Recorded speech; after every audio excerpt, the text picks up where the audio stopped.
So in this video, we're going to be talking about the best fitness program that I have found over the years for strength, conditioning and aesthetics combined. Now over the years, you've seen that I've been in pretty good shape, and I started off when I first started training doing hypertrophy training, which was the 3 sets of 10 bro splits, chest, triceps, back, biceps, shoulders, traps, and then legs with a little bit of abs mixed in there. And that was when I was 16, 17, and I got some phenomenal results when I first started training and got into training. And then like over the years, it's dipped off, and I've dipped into kettlebells, and I've dipped into some calisthenics, to like CrossFit, all these different things. And if you're into these types of training programs, you'll know that each one gives you different results, different conditioning, different types of strength. Now over the course of the last 19 years, what I've always found is that I always end up coming back to the bro split, and here's why. If you're looking at the bro split in the description that I've just said, which is chest as the main and then your secondary tricep, back as the main, then bicep secondary. If you're looking at doing that, you can do that in 4 workouts per week, which is great because you can do a Monday, Tuesday, then maybe you have a day off, you hit a Thursday, and then maybe you can hit Saturday. And because they're all spaced out, you can really target a specific muscle group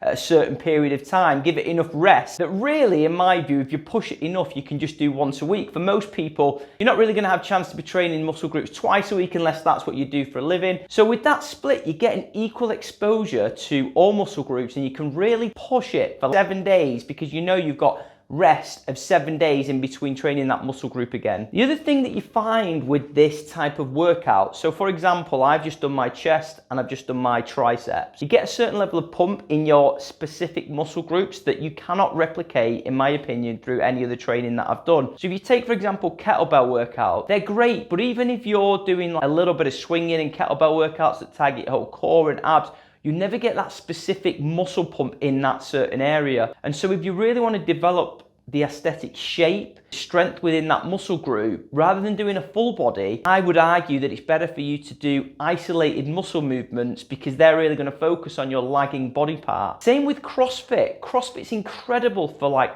compound core movements, strength and conditioning, and you develop a really nice aesthetic physique, particularly as you get to a higher level, but you never really get that specific pump. And if you've lifted weight for a while, you'll know like me, you never really get that specific pump where all that blood is rushing straight into that specific muscle group because you've just done so much of targeting that muscle group. And that might be your bicep, it might be a bigger muscle like your quad or your chest. I always end up defaulting coming back to this individual workout. And the other thing is with this workout is you can superset and you can compound 2 muscle groups together. So if you want to speed up a workout or you want to really push that muscle a little bit further, you can drop set or you can superset. So supersetting would be where I would jump from perhaps a chest exercise into maybe a tricep dip or a bench press straight into like an overhead dumbbell press. And so you're speeding up your workouts because you're condensing that time that you're moving between sets. And the other thing that you're doing with it is it's really easy to identify which muscle groups are developing. So for example, if you're doing a back movement, you know that it's a back movement and it's isolated to the back. If you're doing a snatch or a clean and jerk, you're going to involve so many different muscles that you're not going to know necessarily which are your lagging body part. And then if you need to develop those body parts, you may have to do some isolation work yourself anyway. So this year I've got 12 weeks. Over the next 12 weeks, I'm going to go back to basics. I'm going to go back to the splits that I described at the beginning of the video. And you've seen in my fasting video recently what I look like. And I'm going to get my diet a little bit more on point, not incredibly strict, but I'm going to get a little bit more on point. And I'm going to show you the results, what can happen if you follow a 4-day bro split over 12 weeks in terms of muscle growth, muscle definition, and how your body and physique can develop if you follow the right training routine.